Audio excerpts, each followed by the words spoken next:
Shalom Bapak Ibu, Saudara-saudari terkasih dalam Tuhan.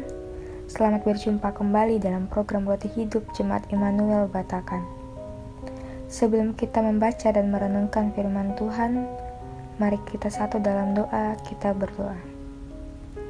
Bapa kami dalam sorga, pada saat ini kami mengucap syukur atas seluruh berkat dan penyertaan yang telah Engkau berikan kepada kami. Saat ini, kami akan membaca dan merenungkan firman-Mu ya Tuhan. Biarlah firman-Mu ini dapat menjadi petunjuk bagi kehidupan kami nantinya. Inilah doa kami ya Tuhan, dalam nama Tuhan Yesus kami sudah berdoa, amin. Pembacaan kita pada hari ini terdapat dalam Keluaran pasal 32 ayat 15-29 berbunyi demikian. Setelah itu berpalinglah Musa, lalu turun dari gunung dengan kedua loh hukum Allah dalam tangannya. Loh-loh yang bertulis pada kedua sisinya, bertulis sebelah menyebelah. Kedua loh itu ialah pekerjaan Allah dan tulisan itu ialah tulisan Allah ditukik pada loh-loh itu. Ketika Yosua mendengar suara bangsa itu bersorak, berkatalah ia kepada Musa, "Ada bunyi sorak peperangan kedengaran di perkemahan." Tetapi menjawab Musa, "Bukan bunyi nyanyian kemenangan, bukan bunyi nyanyian kekalahan. Bunyi orang menyanyi berbalas-balasan, itulah yang kudengar." Dan ketika ia dekat ke perkemahan itu dan melihat anak lembu dan melihat orang menari-nari, maka bangkitlah amarah Musa, dilemparkannya lah kedua loh itu dari tangannya dan dipecahkannya pada kaki gunung itu. Sesudah itu, diambilnya lah anak lembu yang dibuat mereka itu, dibakarnya dengan api dan digilingnya sampai halus. Kemudian ditaburkannya ke atas air dan disuruhnya diminum oleh orang Israel. Lalu berkatalah Musa kepada Harun, "Apakah yang dilakukan bangsa ini kepadamu, sehingga engkau mendatangkan dosa yang sebesar itu kepada mereka?" Tetapi jawab Harun, "Janganlah bangkit amarah, tuanku. Engkau sendiri tahu bahwa bangsa ini jahat semata-mata. Mereka berkata kepadaku, 'Buatlah untuk kami Allah yang akan berjalan di depan kami, sebab Musa ini, orang yang telah memimpin kami keluar dari tanah Mesir.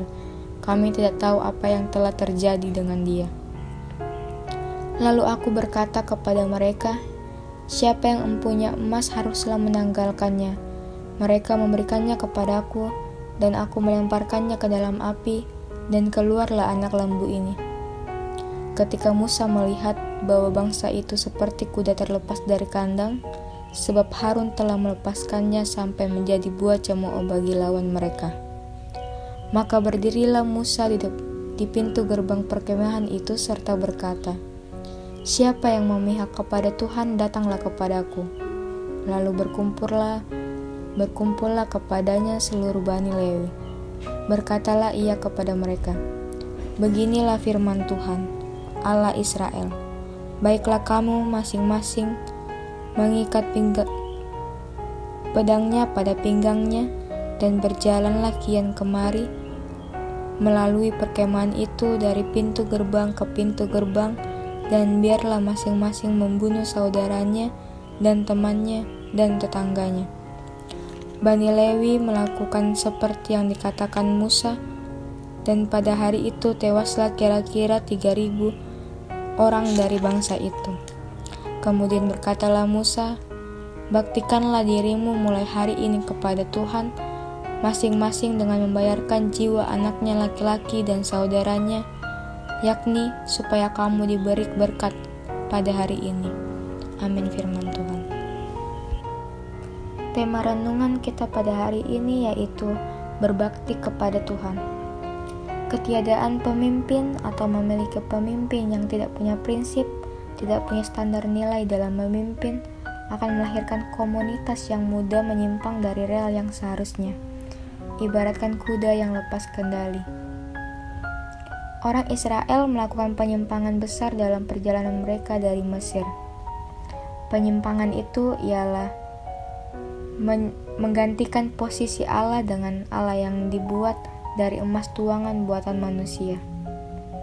Hal itu terjadi karena Musa sedang tidak berada di tengah-tengah mereka karena ia sedang menghadap Tuhan untuk menerima 2 loh batu, dan Harun sebagai imam justru menjadi pemimpin yang hanya mengiyakan tuntutan umat tanpa ada upaya untuk mencegah.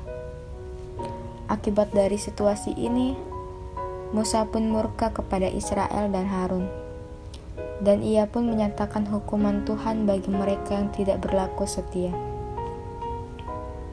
Terpecahnya umat, yaitu antara orang-orang yang berpihak pada Allah atau disebut dengan orang-orang Lewi, dan orang-orang yang menyembah anak lembu emas, menjadi cemooh bagi bangsa-bangsa lain, dan juga duka bagi Israel, karena Allah membinasakan mereka yang tidak setia kepadanya. Ajakan Musa agar mereka berbakti hanya kepada Allah saja menunjukkan bahwa Allah tidak pernah toleran dengan dosa, sehingga penyimpangan dari jalan Tuhan berarti hukuman. Kita pun kerap tergoda untuk menduakan atau bahkan menggantikan peran Tuhan dalam hidup kita dengan berbagai dalih. Namun kita perlu ingat bahwa Allah tidak toleran dengan dosa, dengan pemberontakan kita kepadanya. Karena itu Yesus hadir dalam hidup kita untuk memastikan bahwa kita tetap berjalan dalam jalan hidup dan jalan bakti hanya padanya saja. Tetaplah setia kepada Allah dan bukan yang lain. Amin. Mari kita satu dalam doa. Ya Bapa, kami mengucap syukur dan berterima kasih kepadamu berkat dan penyertaan-Mu dalam kami mendengarkan bahkan merenungkan firman-Mu. Biarlah firman-Mu ini bisa tertanam baik dalam hati dan pikiran kami.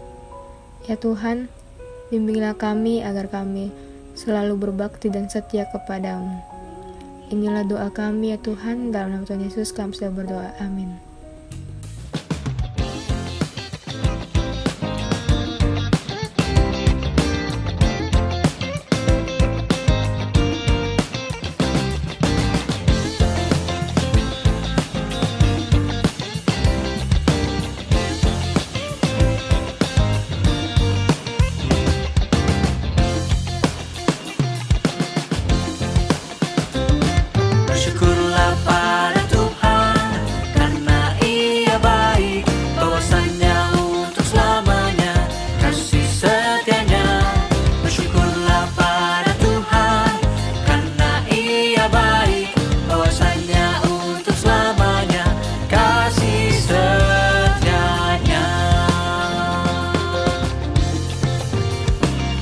Tuhan itu kekuatanku dan masku, Dia sungguh telah menjadi keselamatanku.